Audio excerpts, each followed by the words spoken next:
Assalamualaikum warahmatullahi wabarakatuh. Bertemu bersama Hendarto Story di pembahasan pembelajaran kelas 3 tema 3 subtema 2 sekarang pembelajaran 5. Semoga saat menonton video pembelajaran ini teman-teman berada dalam keadaan sehat walafiat. Baiklah, kita mulai belajar. Ayo mengamati. Mengenal benda gas lebih dekat.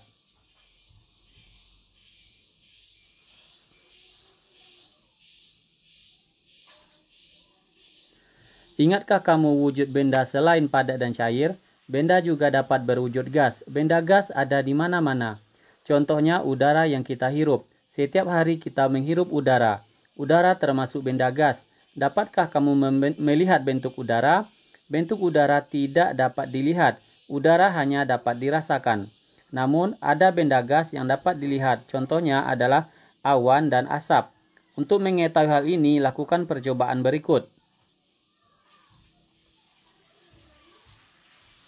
Percobaan 1. Mengetahui sifat benda gas. 1. Lakukan secara berkelompok. Alat dan bahan. Kantong plastik bening. Balon. Langkah percobaan. Tiuplah balon sampai mengembang. Ikatlah mulut balon dengan karet. Tiuplah kantong plastik sampai mengembang. Ikatlah mulut plastik dengan karet. Amati bentuk balon dan kantong plastik tersebut. Bagaimanakah bentuk balon dan kantong plastik tersebut? Lengkapi tabel berikut. Berilah tanda centang jika sesuai dengan sifat udara yang kamu amati. Silakan dilihat tabel berikut ini.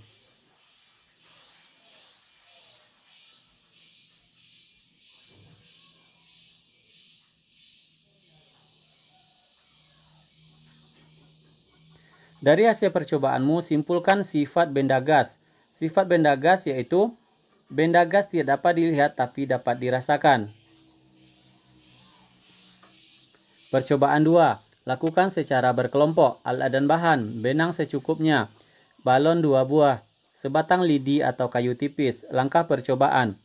Tiupkan udara ke dalam 2 buah balon. Tiupkan sampai kedua balon sama besar. Setiap balon ikat dengan benang. Sisakan benang dengan panjang secukupnya. Pada setiap ujung lidi atau kayu gantungkan 1 buah balon yang telah terisi udara. Usahakan posisi lidi atau kayu tetap mendatar.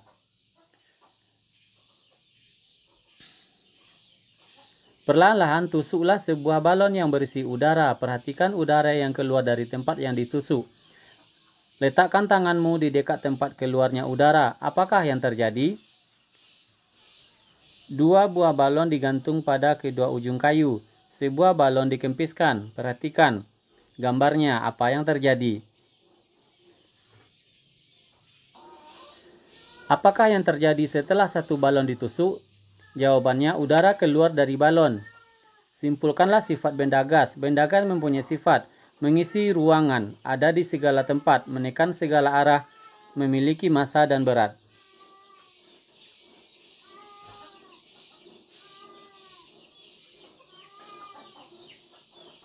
Ayo menulis. Kamu telah melakukan percobaan untuk mengetahui sifat benda gas.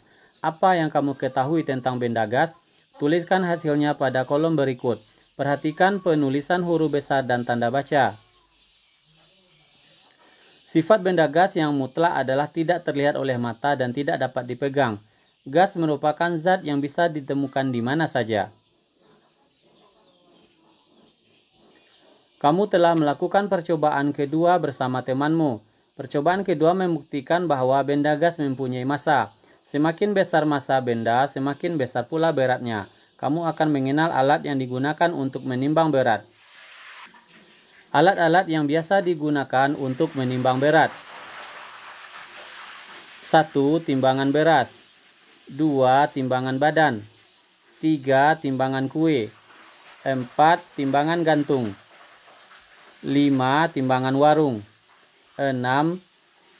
Timbangan neraca.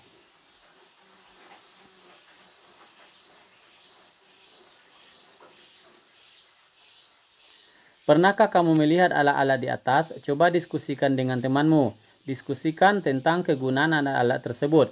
Perhatikan satuan yang digunakan dalam timbangan berat.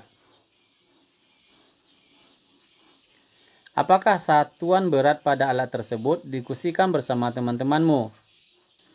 Perhatikan gambar berikut ini. Lani akan menentukan massa benda. Bantulah Lani memilih alat untuk menimbang yang sesuai. Perhatikan.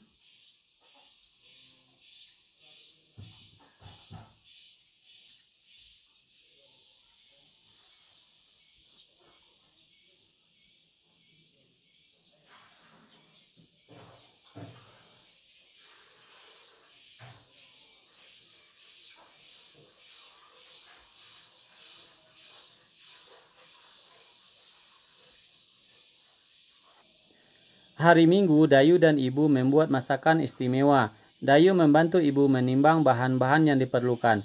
Dayu menggunakan timbangan kue. Untuk memasak kue, Ibu menggunakan kompor gas. Kompor gas memerlukan tabung gas. Tahukah kalian di dalam tabung gas terdapat LPG? LPG adalah benda berwujud gas. Gas ini dimanfaatkan untuk bahan bakar. Kelebihan pemakaian LPG jika dibandingkan bahan bakar lainnya banyak. Misalnya, kayu bakar ataupun minyak tanah. Kelebihannya yaitu mudah dalam penggunaan, lebih bersih, dan lebih praktis.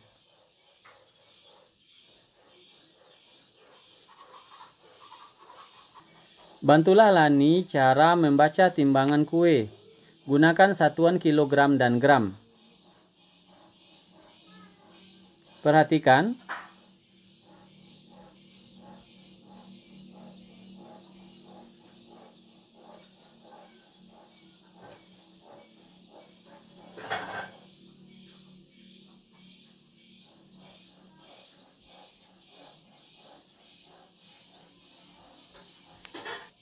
Ayo mengamati. Pernahkah kamu memperhatikan asap yang ada di sekitarmu?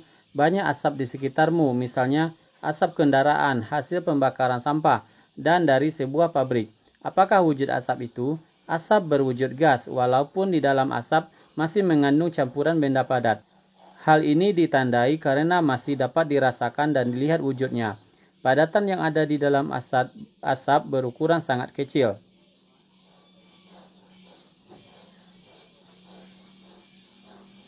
Udin membaca berita tentang bencana kebakaran. Bencana tersebut terjadi di beberapa wilayah di Indonesia selama tahun 2015. Kondisi ini mengakibatkan asap menutupi beberapa wilayah di Indonesia.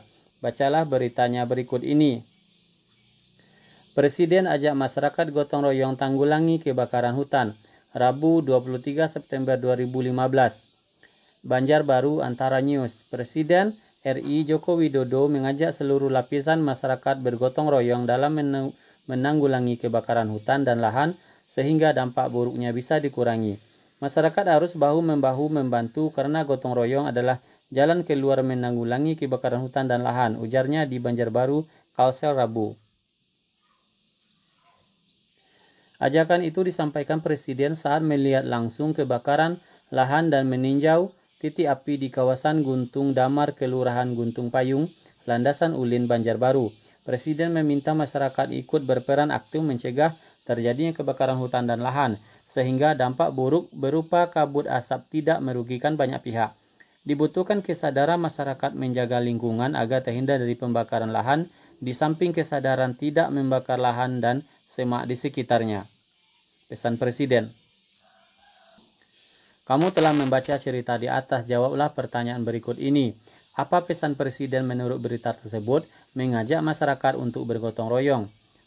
Berikutnya, mengapa gotong royong diperlukan untuk menanggulangi kebakaran hutan? Karena menjadi jalan keluar menanggulangi kebakaran hutan. 3. Apa yang harus dilakukan masyarakat untuk mengurangi kebakaran hutan? Selain dengan gotong royong, dibutuhkan kesadaran masyarakat agar menjaga lingkungan. 4. Tuliskan pengalamanmu dalam bergotong royong. Pengalaman saya bergotong royong waktu membersihkan selokan di sekitar lingkungan. Semua masyarakat ikut bergotong royong. Ayo berdiskusi. Apa pendapatmu tentang pernyataan di bawah ini? Berikan tanda centang di kolom yang tersedia. Teman-teman perhatikan tanda centangnya di kolom yang sudah tersedia pada tabel.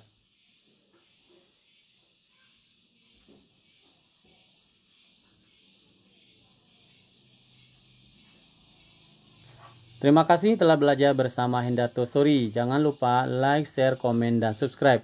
Bertemu di video pembelajaran berikutnya. Assalamualaikum warahmatullahi wabarakatuh.